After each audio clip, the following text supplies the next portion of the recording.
तो आज का हमारा टॉपिक है आईयूपीएसी नॉमेनक्लेचर। तो आईयूपीएसी को पढ़ने से पहले सबसे पहले हम ये जान लें कि आईयूपीएसी का फुल फॉर्म क्या होता है। Okay, I stand for international, U union of, P for pure and A for applied and C for chemistry. यानी कि आईयूपीएसी का फुल फॉर्म क्या होता है? International Union of Pure and Applied Chemistry. Okay, तो आईयूपीएसी का full form क्या होता है? International Union of Pure and Applied Chemistry. ठीक है, तो सबसे पहले हम बात करने वाले हैं पार्ट्स ऑफ आईयूपीएसी नॉमेनक्लेचर। तो आईयूपीएसी के कुल 4 पार्ट होते हैं। पहला क्या है? रूट वर्ड, दूसरा क्या है? प्राइमरी सफिक्स, तीसरा सेकेंडरी सफिक्स और लास्ट फोर क्या है? प्रीफिक्स। ठीक है, यानी कि आईयूपीएसी नॉमेनक्लेचर पढ़ने के लिए हमें इन चारों के बारे में बारी बारी से पढ़ना है। ठीक है, तो सबसे पहले हम पढ़ने वाले हैं किसके बारे में? रूट वर्ड के बारे में। रूट वर्ड क्या होता है? Root word indicates the number of carbon atom present in organic compound. यानी कि ऑर्गेनिक कंपाउंड में नंबर ऑफ कार्बन को कौन इंडिकेट करता है? Root word. ठीक है, तो ऑर्गेनिक कंपाउंड में कुछ ऑर्गेनिक कंपाउंड से नंबर ऑफ कार्बन 1 होता है, किसी में 2, किसी में 3, किसी में 5, किसी में 8। तो अलग अलग ऑर्गेनिक कंपाउंड में नंबर ऑफ कार्बन भी क्या होते हैं? अलग अलग होते हैं। ठीक है, तो अलग अलग कार्बन के लिए रूट वर्ड भी अलग अलग होता है। यहां पर एक चार्ट बनाया गया है, आइए इसको देखते हैं। आप देख पा रहे हैं, अगर कार्बन 1 है तो उसके लिए रूट वर्ड क्या यूज करने वाले हैं? मेथ। और 2 कार्बन के लिए क्या यूज करेंगे? एथ। और 3 कार्बन के लिए प्रोप, 4 कार्बन के लिए ब्यूट, 5 कार्बन के लिए पेंट, 6 कार्बन के लिए हेक्स, 7 के लिए हेप, 8 के लिए ऑक, 9 के लिए नॉन एंड 10 के लिए क्या यूज करेंगे? डेक। ठीक है, इसी प्रकार और भी बहुत सारे वर्ड हैं। यहां पे आपको 10 कार्बन के बारे में बता दिया गया। ठीक है, यानी कि 1 कार्बन के लिए मेथ लगाएंगे, और अगर कार्बन नंबर 5 है तो पेन लगा देंगे, 9 है तो नॉन लगा देंगे। ओके, उसके बाद हम बात करने वाले हैं किसकी? प्राइमरी सफिक्स की। प्राइमरी सफिक्स जो है कार्बन के बीच बॉन्ड के नेचर को इंडिकेट करता है। ऑर्गेनिक कंपाउंड में सभी कार्बन बॉन्ड के थ्रू जुड़े होते हैं। कुछ कार्बन के बीच में सिंगल बॉन्ड होता है, कहीं डबल बॉन्ड होता है, कहीं ट्रिपल बॉन्ड होता है। तो हमारा प्राइमरी सफिक्स जो है इसी बॉन्ड के नेचर को इंडिकेट करता है। ठीक है, तो इसको भी देखते हैं। अगर आपका कार्बन और कार्बन सिंगल बॉन्ड से जुड़ा हुआ है तो उसके लिए हम क्या लगाते हैं? वर्ड एन वर्ड लगाएंगे। अगर डबल बॉन्ड है तो इन लगाएंगे। ट्रिपल बॉन्ड के लिए क्या यूज करने वाले हैं? आइन। ओके, इस तरीके से हम लोगों ने क्या पढ़ा अब तक? रूट वर्ड पढ़ा, और उसके बाद किसके बारे में पढ़ा? प्राइमरी सफिक्स के बारे में। ठीक है, तो चलिए कुछ एग्जांपल करके देखते हैं।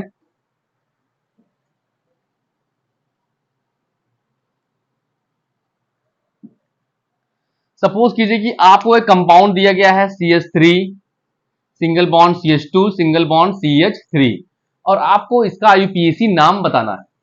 ठीक है, सबसे पहला काम क्या करने वाले हैं कि आप जो है नंबर ऑफ कार्बन को काउंट करेंगे। आप देख पा रहे हैं इसमें नंबर ऑफ कार्बन कितने हैं? 1 2 3। कुल 3 कार्बन है, 3 कार्बन है, और 3 कार्बन के लिए आप रूट वर्ड क्या यूज करेंगे? प्रोप। क्या यूज करने वाले हैं? प्रोप। ठीक है, अब उसके बाद क्या लिखेंगे आप? Primary suffix. प्राइमरी सफिक्स क्या इंडिकेट करता है? नेचर ऑफ बॉन्ड को।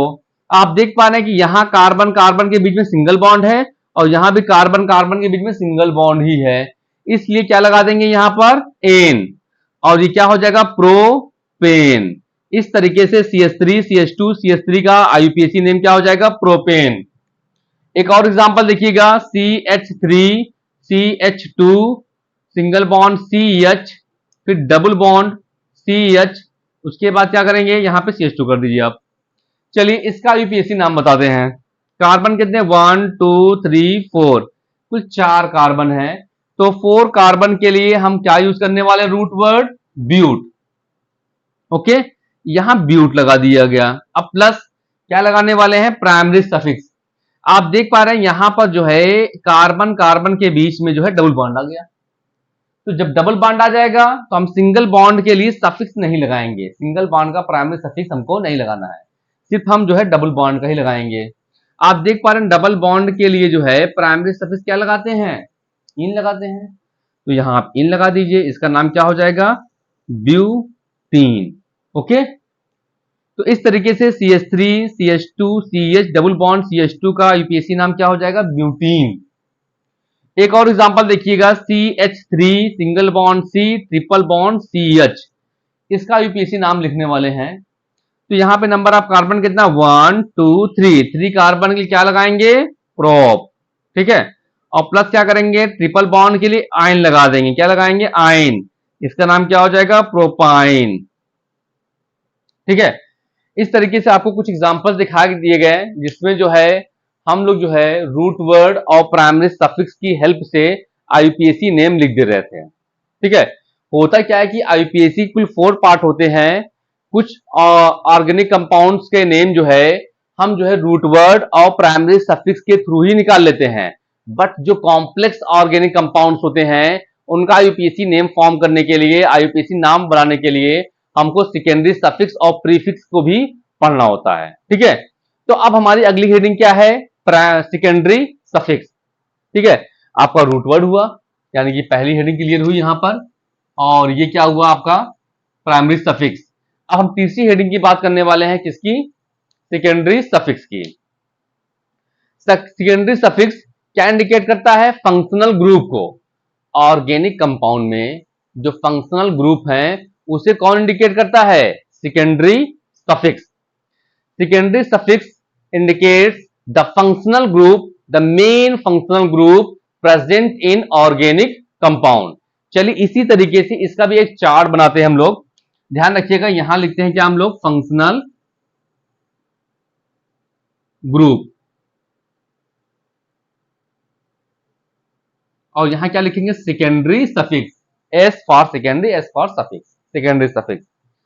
अब ध्यान रखिएगा, अगर किसी भी ऑर्गेनिक कंपाउंड में क्या आता है? COOH आता है, तो इसके लिए हम क्या लगाएंगे? Secondary suffix oic acid.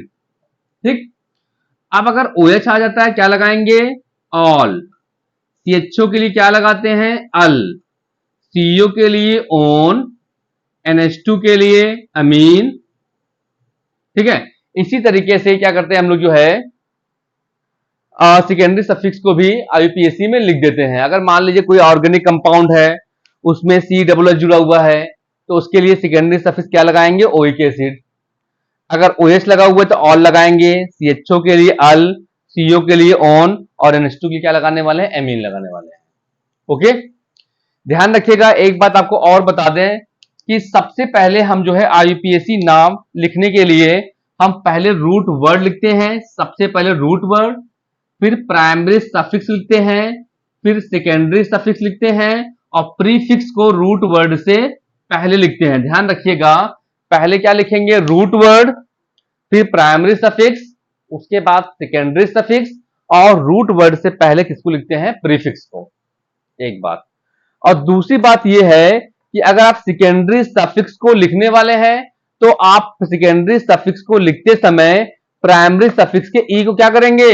Remove करेंगे। ध्यान रखिएगा कि जो है सेकेंडरी सफिक्स को लिखते समय प्राइमरी सफिक्स के ई को रिमूव करते हैं। चलिए कुछ एग्जांपल को लेके समझते हैं। ठीक है,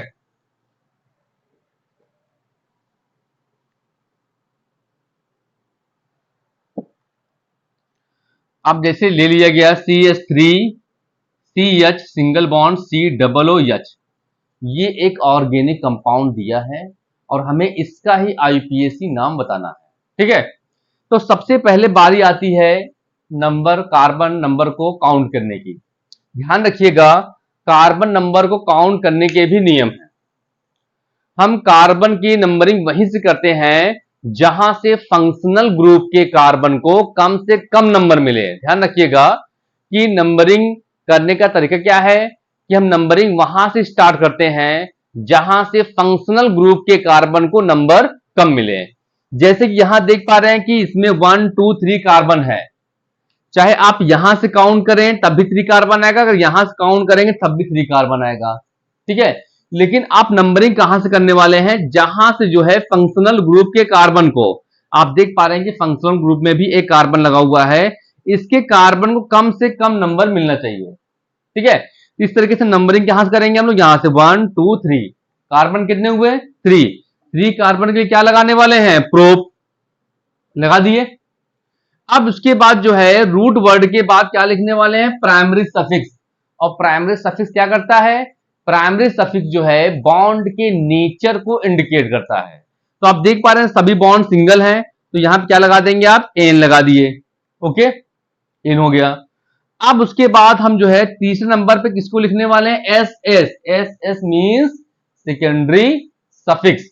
ओके, और सेकेंडरी सफिक्स जो है मेन फंक्शनल ग्रुप को इंडिकेट करता है। तो आप देख पा रहे हैं फंक्शनल ग्रुप यहां पे क्या लगा हुआ है, सी डबल ओ एच। तो सी डबल ओ एच के लिए क्या लगाएंगे, सेकेंडरी सफिक्स ओइक एसिड, ओ आई सी ओइक एसिड। ठीक है, इस तरीके से ये रूट वर्ड प्रूफ हो गया। सिंगल बॉन्ड के लिए एन और सी डबल ओ एच के लिए क्या हो गया, ओइक एसिड हो गया। ध्यान रखिएगा जब भी हम सेकेंडरी सफिक्स को लिखते हैं तब क्या करते हैं, प्राइमरी सफिक्स के ई को रिमूव करते हैं। ध्यान रखिएगा इस ई को यहां से हटाना होगा। तो इस तरीके से इसका नाम क्या हो जाएगा, प्रोपेनोइक, प्रोपेनोइक एसिड। ध्यान रखिएगा यहां पर इसके ई को हटा करके सीधे ओ जोड़ दिया गया है। इस प्रकार इसका नाम क्या हो गया, प्रोपेनोइक एसिड। एक और एग्जांपल देखिएगा, CH3 CH2 CH3 CH2 यहां लगा दिए OH। ठीक है, तो ये एक ऑर्गेनिक कंपाउंड दिया है और हमें इसका यूपीएससी नाम बताना है। ठीक है, चलिए नंबरिंग कहां से करेंगे, नंबरिंग वहां से करेंगे जहां से फंक्शनल ग्रुप के कार्बन को कम से कम नंबर मिले ना।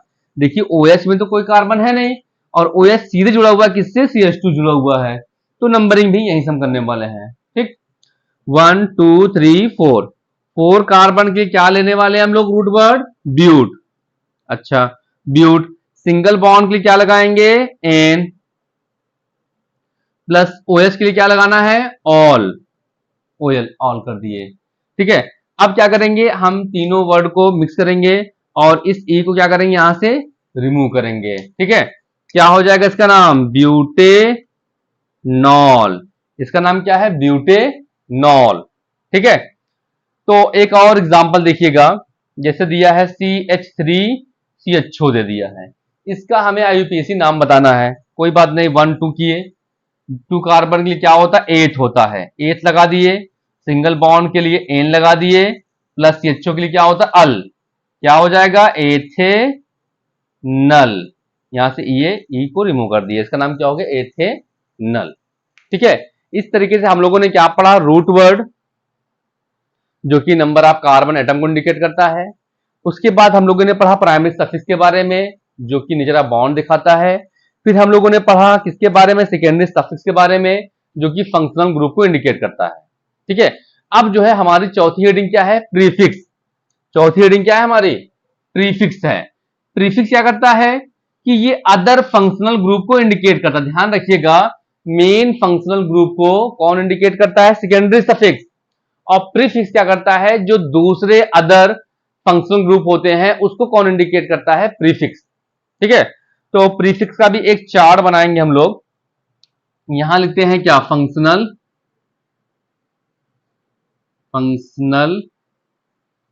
ग्रुप, और यहां क्या लिखते हैं, प्रीफिक्स। ठीक है, ध्यान रखिएगा अगर जो है फंक्शनल ग्रुप क्या है, Cl है, तो इसलिए प्रीफिक्स क्या हो जाएगा, क्लोरो, क्लोरो। Br के लिए क्या होता है, ब्रोमो। I के लिए आइडो, CH3 के लिए मेथिल, C2H5 के लिए एथिल, C3H7 के लिए प्रोपिल। ठीक है, इस तरीके से आपको यहां पर कुछ जो है प्रीफिक्स दिखा दिए गए हैं। अगर जो है ऑर्गेनिक कंपाउंड में क्लोरीन आता है तो उसके लिए प्रीफिक्स क्या यूज करेंगे हम लोग, क्लोरो। ब्रोमीन के लिए ब्रोमो, आयोडीन के लिए आइडो, CH3 के लिए मेथिल और C2H5 के लिए एथिल और C3H7 की क्या यूज करने वाले हैं, प्रोपिल। ठीक है, ध्यान रखिएगा रूट वर्ड को हम प्रीफिक्स को रूट वर्ड से पहले लिखते हैं और उसकी पोजीशन को और उसके नंबर्स को भी इंडिकेट करते हैं। ध्यान रखिए इस बात को कि प्रीफिक्स को लिखते समय हम उसकी पोजीशन और उसके नंबर दोनों को ही इंडिकेट करते हैं कि आपका प्रीफिक्स कार्बन नंबर किस कार्बन पर है, किस कार्बन पर है और कितने नंबर में है। ठीक है, ध्यान रखिएगा कि अगर कोई भी फंक्शनल जो है 2 टाइम आता है ना, तो उसके लिए क्या करते हैं, 2 टाइम के लिए क्या लगाते हैं, डाई, और 3 टाइम के लिए क्या लगाते हैं, ट्राई, 4 टाइम के लिए क्या लगाने वाले हैं, टेट्रा। ठीक है, अगर यही क्लोरीन 2 टाइम आ जाएगा तो क्या लिखेंगे, डाई क्लोरो, 3 टाइम आ जाएगा तो ट्राई क्लोरो, 4 टाइम आएगा तो टेट्रा क्लोरो। ठीक है, चलिए एग्जाम्पल लेके तब समझते हैं। जैसे कि लिया गया CH3CH सिंगल बॉन्ड Cl और यहां लगा दिया गया क्या, COOH। ठीक है, अब हमें इसका IUPAC नाम बताना है। चलिए, तो पहले नंबरिंग करेंगे, 1 2 3, नंबरिंग हो गई। तो 3 कार्बन के लिए क्या लेने वाले हैं, प्रोप। चलिए प्रोप लिख दीजिए। ठीक है, प्लस सिंगल बॉन्ड के लिए क्या लगाएंगे, एन। COOH के लिए क्या होता है, ओइक एसिड। और देख पा रहे हैं कार्बन नंबर 2 पे क्या लगा है, Cl, तो क्या लिखेंगे इसके लिए, 2, क्योंकि कार्बन नंबर 2 पर है तो उसकी पोजीशन क्या हो गई, 2। अब उसके बाद Cl के लिए क्या होता है, क्लोरो, 2 क्लोरो, क्या हो जाएगा, 2 chloro propa propanoic acid, 2 chloro propanoic acid. ठीक है, इस तरीके से इसका नाम क्या हो गया, 2 क्लोरो प्रोपेनोइक एसिड। आप देख पा रहे हैं कि ये जो 2 नंबर लिखा हुआ है ये क्लोरीन की पोजीशन यानी कि स्थिति को इंडिकेट कर रहा है। ठीक है, और भी एग्जांपल लेके देखते हैं हम लोग।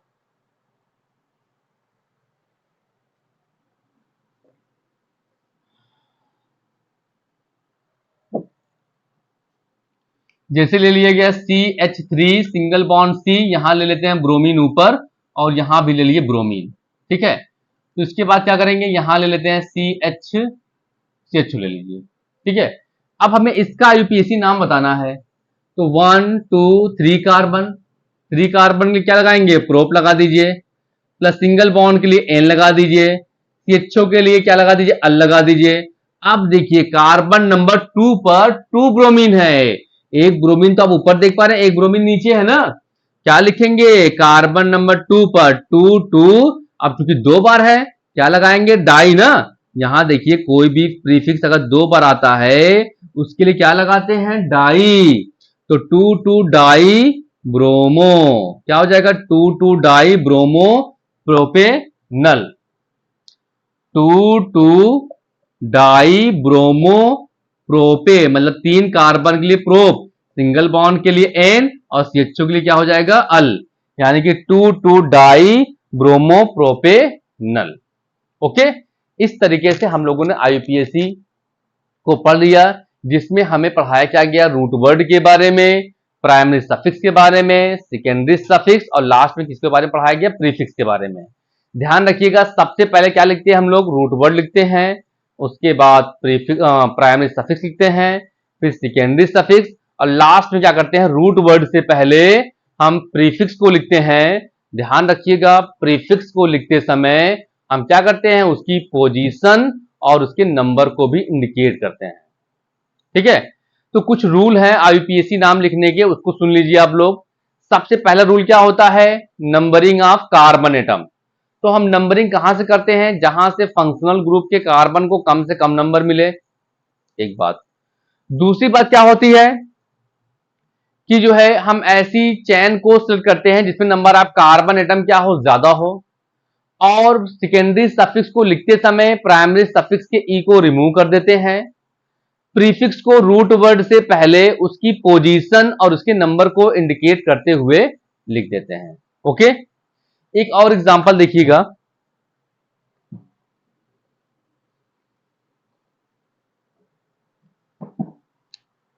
CH3 CH2 C, यहां लगाते हैं Cl, फिर उसके बाद यहां CH कर दीजिए, यहां लगाते हैं फिर C, यहां लिखते हैं CH3, उसके बाद फिर C लिखते हैं, यहां लगाते हैं Br, यहां लगाते हैं H यहां भी लगा दीजिए, उसके बाद यहां लिखते हैं COOH। ठीक है, इस ऑर्गेनिक कंपाउंड का हमें IUPAC नेम लिखना है। ओके, तो सबसे पहला स्टेप क्या है, नंबरिंग, 1 2 3 4 5 6। 6 कार्बन के लिए क्या लिखने वाले हैं? हेक्स। 6 कार्बन के लिए क्या होता है? रूट वर्ड हेक्स, तो हेक्स लिख दिया गया। प्लस सिंगल बॉन्ड के लिए क्या लगा देंगे? एन लगा दीजिए। प्लस सी डबल ओच के लिए क्या लगाएंगे? Oic, OIC, oic acid. ठीक है, अब बचा मेरे पास क्या? BrCH3 और Cl। ठीक है, क्लोरो, मेथिल और ब्रोमो तीनों कौन है? प्रीफिक्स है। अब इन तीनों के लिए क्या करने वाले हैं? हम प्रीफिक्स लिखने वाले हैं। ध्यान रखिएगा, इन तीनों का प्रीफिक्स लिखते समय हम अल्फाबेट सीक्वेंस का यूज करेंगे। आप देख पा रहे हैं पहले Br किससे स्टार्ट होता है? ABCD में बी से स्टार्ट हो रहा है, तो इसलिए पहले क्या लिखेंगे? ब्रोमो। कार्बन नंबर कितने पर ब्रोमीन है? 2 पर है, तो क्या लिखेंगे? 2 ब्रोमो। ध्यान रखिएगा, क्योंकि अल्फाबेट सीक्वेंस में बी पहले आता है, इसलिए क्या लिखा गया? पहले ब्रोमीन का लिखा गया प्रीफिक्स, क्या हुआ? 2 ब्रोमो। प्लस क्या लिखेंगे? ये मेथिल है, ये क्लोरो है, सी पहले आएगा, एम बाद में आएगा, तो क्या हो जाएगा? 4 क्लोरो प्लस 3 मेथिल। क्या हो जाएगा? 3 मेथिल। इस तरीके से इसका पूरा नाम क्या हो जाएगा? 2 bromo 4 chloro 3 methyl hexanoic acid. इसका पूरा यूपीसी नाम क्या हो जाएगा? 2 bromo 4 chloro 3 methyl hexanoic acid. Okay, इस तरीके से हमारा आईयूपीएसी का टॉपिक कंप्लीट हुआ। Thank you.